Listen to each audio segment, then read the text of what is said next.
Hi, and welcome to this week's podcast, Raising Well Nourished Kids podcast. So, this week's podcast is based on a piece of advice I was actually given by one of my mum's friends very, very early on in my parenting journey. And I actually think she may have been actually meaning for this to be about marriage rather than parenting. But I have taken it on board across all aspects of my life. Mm. And I hear this wise lady's voice in my head often. And the words that she said to me was, start as you intend to continue. Mm. I think she actually meant if I intended to start ironing my husband's shirts from the get-go, I'd be doing it for the rest of my life. But I actually took it into parenthood. And when I look back on that piece of advice, there are some things that I found myself doing early on in parenthood, or not doing consciously because of that advice, that I feel have served me really well. So I was going to share those things, and then Jane was going to do the same. So the first one was a memory back to when my daughter was very young, under 2. I know that based on where we were living at the time, and me being busy, working mum, desperate for her just to eat the thing that I wanted her to eat, and her loving watching, I think it was High Five at the time, and pushing her high chair into the lounge room and sitting her up in front of the TV while I danced around and we had High Five on in the background, and, when she wasn't completely noticing, shoving food into her mouth.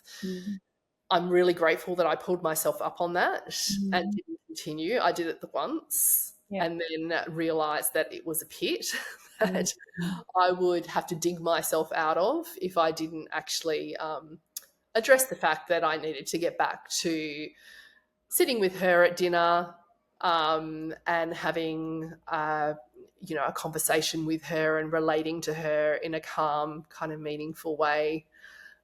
Rather than putting on a performance for her to eat. So I'm really glad that I managed to backpedal on that, because it's something we talk about a lot, isn't it, Jane? Totally. That being a real kind of dangerous territory when it comes to and so easy to fall into, that you want kids to eat, got all these pressing concerns as a parent, working, making money, your relationship with your partner. Yes. And then food as well. So, we just kind of pull on these crazy scenarios. To kind of to move on to the next thing. Just eat these things so I can move on. We forget the importance of being with the child as they eat, the child eating, like that is what life's about. I think we've been told. And not just role modeling healthy eating, but also like we've discussed, or you discuss all of the time, as dinner time being the foundational for building a relationship, like a lasting, meaningful relationship with your child. I know in the program we often say that our program is around nourishing, it's called Raising Well Nourished Kids, but raising well nourished kids with and through food. So the through food part is the sitting at the table, engaging in conversation, connecting, having eye contact with our kids, and asking them questions and wanting to hear the answers to those questions. Totally. And even like you were saying, I can really relate to feeling like I needed to entertain my kids, especially the first child. So my son Jack, and feeling responsible for how he felt and for his entertainment, and that he wasn't bored, and then coming to my senses and kind of going, this isn't sustainable. No. And it's not good for him and it's not good for me. And just kind of taking the pressure off myself that he always had to be happy, or he always had to be entertained, or I always had to be present. I guess because my psychotherapy training and learning all about attachment and the importance of being present, I put a lot of pressure on myself to always be there. Poor Jack. And now I realize, kids need time by themselves. Yes. Need time, not when they're upset, not when they're overwhelmed by something, but it's good for all of us to be comfortable by ourselves, and it's okay for kids to be bored. Yes. And because I mean that's where creativity comes from, and it's yeah, I just remember working very hard to kind of be Jack's little friend, and we're not their friends, we're their parent. Yeah. Isn't it amazing, like, that your background and your profession set up that kind of neuroses, I suppose, where Totally, me, yeah, totally. The yeah, food. it was food, it was Yeah. just about every little morsel that passed their lips. Well, just start with, like you, Mm. I kind of, yeah, pulled myself up and realized that it wasn't sustainable for me. And that actually by, uh, uh, as they got older, not when they were young and I could control them, but as they got older, I realized that by pushing back on certain foods, it only made them want them more. So, finding the middle ground, like, again, we've discussed over and over again, is just so important. Finding Um, a middle ground, and even kind of supporting them to think, giving them the knowledge, but helping them join the dots rather than joining the dots for them. Because yes. I think helping them join the dots makes them more empowered individuals as they grow older. Yeah. Yeah, I can definitely see the payoff for having done that. Mm. With older kids now, as soon as my daughter's just got back from being overseas for 3 months, and, without any prompting from me, she was like, oh, I felt terrible in Thailand. They just use vegetable oil to cook everything. And it's just, I was sitting there listening to her rattle on about, and how much sugar they put in everything. And yeah, thinking, oh God, this child's been raised by me. Yeah. But not in a neurotic way. Like, No, she yeah. connected the dots that those things, she ate them. She's educated, hey? And so she can Yeah, link, she when I knew. ate this food, this is how I felt, Yeah, 100%. which is great. Yeah, and all of these little scenarios we're discussing, even what you were saying about entertaining your kids and feeling that pressure to do so, is just all, and you pulling back from that is, again, that's starting as you intend to continue, because it's not sustainable for us to be No, everything to our children at all times. no. Even I remember with their toys and Yep. starting to kind of pick it up and kind of going, I'm not teaching Yeah. them anything. Yeah. I'm teaching them to kind of be entitled, or that you can just leave a message. You don't have to be responsible for how you leave something, like, which is different. I remember my mum kind of teaching us, you leave something somewhere better than you found it. Yeah. And I Fashioned value. heard, yeah, say again. I said the old fashioned values. Yeah, yeah. But it's amazing, those old fashioned values and tidying up after yourself and doing those basic jobs that our kids push back on. And I used to feel guilty for, and I would weaken my boundaries around, regrettably. They're the stuff that actually is really good for their self esteem and, believe it or not, their dopamine. Have you seen that just doing things like filling the dishwasher or completing the washing up is good for our dopamine? Wow. Okay. So, yeah, doing jobs is really good for kids, like good for their self-esteem, good for just kind of the realization that there's certain things that just have to be done in a day, Yeah. like washing up. Yeah, you got to do it. Or packing the dishwasher. Yeah, or putting your shoes in your cupboard. Yeah, it's something that just has to be done. It's a daily thing. I'm going to be pulling the dopamine card next time someone pushes back on emptying the dishwasher. Yeah. Oh dear. I know for me, again, getting back to kind of starting as I intended to continue, I found myself when they were little, I was naturally, like, I've always been a shortcut kind of cook. Yeah. So when my kids went through a phase where a lot of their friends were having their fruit sent to school cut a certain way, or cookie cutter sandwiches, like, shaped in different things, it's something that I always refuse to do, because Mm. crusts cut off, or, Yeah. even a lot of people are astounded my kids eat kiwi fruit with the skin on, and I think it was only because I was too lazy to cut the skin off. Or whole apples, like, I always, unless they had wobbly teeth and, it was easier for them to eat a cut piece of fruit, Yeah. it was always a whole apple. There was no way I was going to get into the habit of cutting things for my kids, because if they could eat it whole. Yeah. Well, and I think you've heard of Montessori, the Montessori method. and Dr. Maria Montessori. She was the first female doctor in Italy.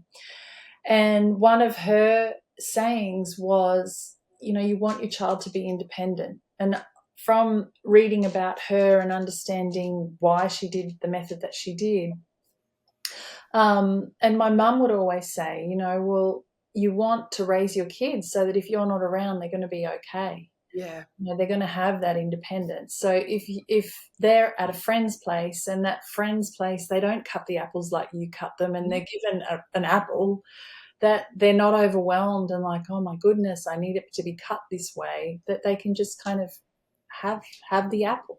Yes. Yeah. Just kind of, I think it sounds like tiny thing, but it's a big thing. Yeah. Is to be independent, for kids to kind of have initiative, to look around, to see what needs to be done, and they only learn that when we kind of start as we want to intend to continue, where we kind of push back, we set boundaries, we say, no, you need to clean your room. Yes. Or you need to have manners. Like, I think for me, manners has always been really important. Yep. And I'm really grateful now. Like, I see my kids out in public and they're nice kids. Yeah. I'm having a giggle here because my last parent teacher with Jessie, they're all the same every year after year. So this is year 12, last parent teacher I'll ever go to. They're always the same. They always start off with the fact that he's a terrible student. He doesn't hand his homework in on time. He's lazy, could be so much better than he is, but he just has a care factor of 0 when it comes to anything academic. But you wouldn't meet a more polite, engaging, lovely, genuinely lovely kid. In fact, the last parent teacher, one of the teachers said to him, there's not many kids I'd want to catch up with after school. He said, but this bloke, I'd love to catch up and have a beer with him after school. Oh, that's so nice. But I laughed my head off. I'm like, this is just like deja vu, every parent teacher. But yeah, it kind of fits in with what you just said.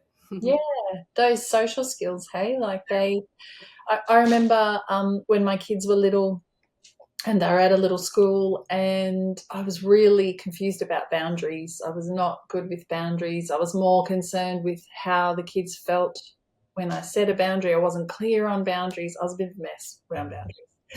And and my kids were at this school, and this other kid came up to my daughter, and he had a helmet on, a bike helmet, because him and his mum had ridden to the school, and he came up and he headbutted my daughter with that bike helmet on.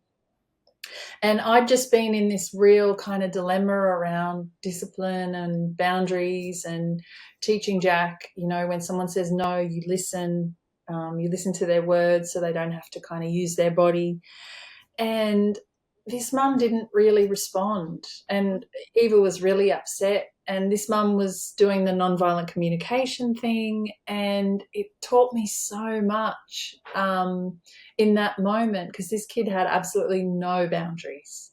And I noticed because we would go twice a week, and I noticed the kids started to reject this boy. And it really was helpful for me to see, and I'm not saying this in a judgy way, but it made me realize how important all of those social skills are, and that we teach kids boundaries and that we set boundaries, because without them they are socially rejected. And that's more painful than all of the work of setting up the boundary and all the pushback, and it's kind of our job. So for me, that was a huge lesson in starting as I intended to continue, and to kind of keep going with the boundaries and with teaching my kids kind of important social norms. Yep. That what you need to be to not to belong and to fit in, but to be a nice human being. And not even nice, I hate that word, but to be a good human being. Yeah. I know one other thing, just the last thing I'm going to mention, that I feel was a start as I intend to continue moment as well for me, that has very much worked in my favour, was actually heating food up. I didn't have a microwave when my kids were young, so sometimes when there were like foods that you should have been eating hot, like a curry or a spaghetti bolognese or something like that, Yeah. It was, as a busy, tired mum, I couldn't be bothered getting the stove on and heating them up. Sometimes I did, sometimes I didn't. It actually worked in my favour, because when it come to going to school, one of the things that I've heard repeatedly from my own community and posting lunch boxes is, oh, my son would never, or my daughter would never eat that cold. Mm. And I'm like, my kids will eat anything regardless of the temperature. Yeah. So it actually worked in my favour Yeah. with not eating food. That was less, I suppose, of a start as you intend to continue. That was just me being lazy, to be honest. But No, but if I was to go back and to start something as I intended to continue, I would consciously not always present food yeah. heated to a kind of palatable temperature. I think it's fine. If you're out at a picnic or you're out on a day excursion or something, to get your kids used to eating things that aren't perhaps, at the dinner time, like still obviously serve it hot at dinner time out of the pot. But Yeah. if you're having leftovers or something the next day, I think it's fine for you not to have to feel compelled to heat food, because I've been in social situations where mums have had to leave the social situation to go home to prepare a hot meal for their child. And, Yeah. you know, It's yeah, not sustainable. Hey, and no, I it's not I can think sustainable. of same, like being able to eat anything, and Mm, that starts with a parent that had that start as I intend to continue, and being able to eat anything, and then even as a parent deciding what you respond to in your child's behavior and what you don't, mm, because like how we are emotionally and socially is a really big thing for our life. So if we don't have capacity to kind of stay with discomfort, or if as a parent every time our kid's upset we respond, so when our kids are upset we want to respond, but we don't yes, want to give in to them every time. We no, want our kids to kind of to hear no, and to get used to being disappointed, and to delay gratification, and to have things not always go their way.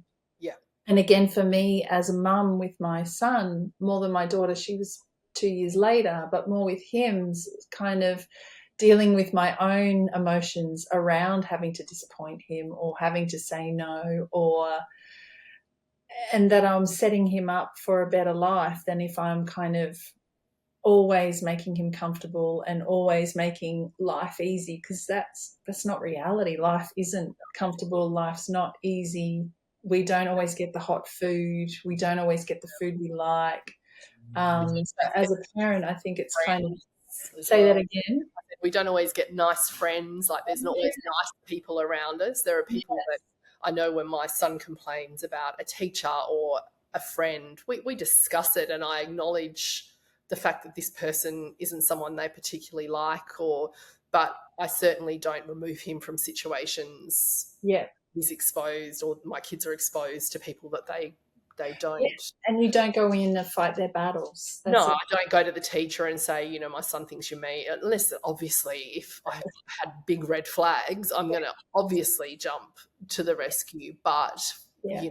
for the everyday, day-to-day kid stuff, Yeah. We give them the skills, and then they go and they do what they can, and if they keep struggling, then yeah, we might make a different decision. But yeah, yeah, the yeah, other, just quickly back to the starting as I intended to continue, is around sleep yes, good and one. setting up routines that suited me that not suited my kids. So Yes, because my kids would have stayed up till 10 o'clock, and when they're little, and I remember Jack being a baby, oh not a baby, he was between crawling and walking, and he woke up one morning at like 2 in the morning, and he was so cute and he wanted to play, and I was so tempted, and it was like, this is not sustainable.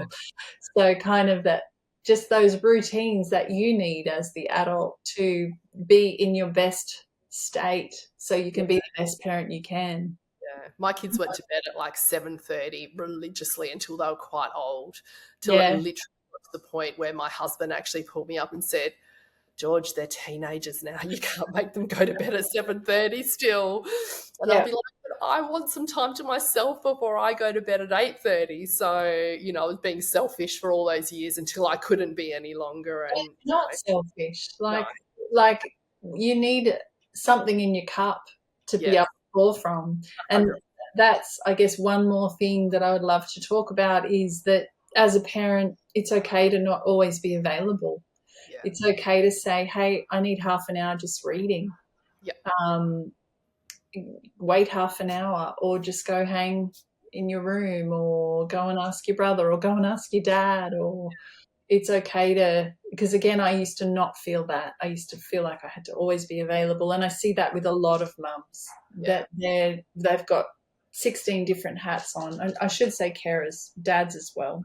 yeah, But where we're doing too much rather than kind of pushing back and saying, it's not, I'm sleeping, it's not okay to just come in and wake me up yeah, unless it's an emergency. yeah, yeah, Or I'm talking to someone on the phone, it's not okay to just come in and interrupt because you want to know whether you can have an apple or a pear. You can yeah, wait. yeah, All of that is okay. And I yeah, feel like we've lost touch of that. I know I did in that whole attachment piece. yeah, We yeah. don't I do love our that. kids any favors Yeah, by there's a balance. There's the attachment and there's boundaries and there's that social kind of where you're supporting your kids to fit into society. yeah. I think there's one more thing that I can't believe we didn't actually speak to at the start of this discussion, Yeah. and that is I also decided for my family that it was off the cards that if they didn't eat their meal at night time, Mm. that I wasn't going to make another meal. I Yeah. was never going to become a short, as much as I love cooking, I was Yeah. never going to become a short order cook. And Yeah. I, again, have heard for years and years from tired mums who are making 3 different meals at dinner time. Yeah. Like I'm considerate about my kids' likes and dislikes, but I never cater. And I most certainly, under no circumstances, even when they were little, was there another option other than what we had made. And I think that holding firm on that boundary and continuing with that decision consciously has played a huge role in my kids now being the Mm. great eaters that they are, or them going through life being great eaters. To be honest, they've always been great eaters, have moments obviously, but mostly been great eaters. But now importantly, having a really amazing relationship with food and the way it makes them feel. So Mm. I feel like, yeah, that for me is a very important start as you intend to continue. I Mm. think, I made a conscious decision that there was no way that I was cooking more than one meal each night. I wasn't prepared to do it, not once, and certainly not every single night of the week. Yeah. So, Yeah. um, and as much as there were times where it tore me apart to send my kids to bed without having eaten a decent meal, and I used to tell myself all of these stories around them, it means they'll wake up and they'll be hungry. Mm. They always slept through the night. Mm. And if they had have woken up, I probably would have offered them what they hadn't eaten at dinner time, but they never ever did. And they always woke up ravenous for breakfast the next morning. Mm. Yeah. Yeah. Yeah. Yeah. It's huge. Just Yeah. that So thought to start as you intend to continue. yeah, it's just a simple little prompt, I suppose. I know I used it as a prompt with Right. every move Right. I made, was like, okay. And even now, sometimes I think of things Yeah. that it's, I just think parenting doesn't get easier as they get older. So start as you like a teenager you can't pick up and put somewhere. So really that start as you intend to continue and yeah, what's sustainable, what feels good yes, and yeah, what drains you and dropping what drains you. yeah, 100%. Mm. Hopefully that has been interesting for everyone. You're done. Nothing Yeah, else you want to yeah. add? Thank Good. you. Yeah, I think hopefully, yeah, whoever's listening here will get some good ideas and hopefully at least thought provoking in the very least. We'll see you next Yeah. podcast. Bye.